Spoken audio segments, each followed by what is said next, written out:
Sensing providential opportunities.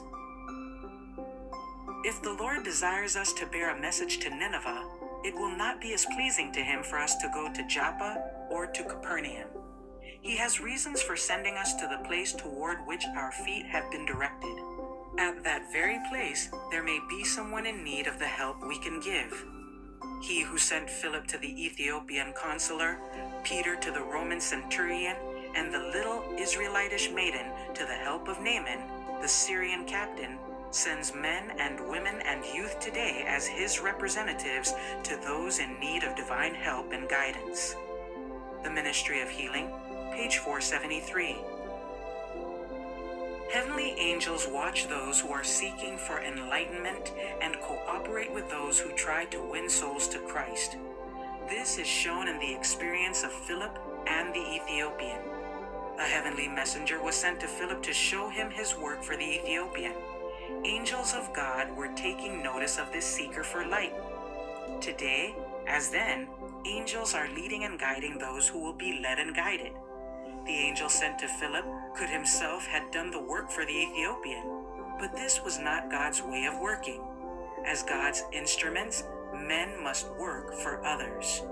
When God pointed out to Philip his work, the disciple did not say, as many are saying today, God does not mean that. I will not be too confident, or I shall make a mistake. Philip that day learned a lesson of conformity to God's will that was worth everything to him.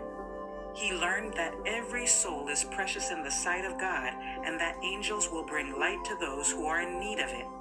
Through the ministration of angels, God sends light to his people, and through his people, this light is to be given to the world. In Heavenly Places, page 103. In the experience of Philip and the Ethiopian is presented the work to which the Lord calls his people.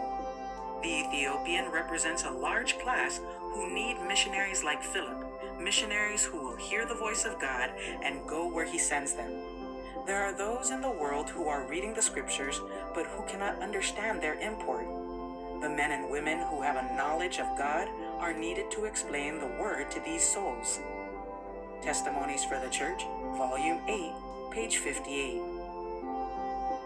He whose heart is filled with the grace of God and love for his perishing fellow men will find opportunity wherever he may be placed to speak a word in season to those who are weary.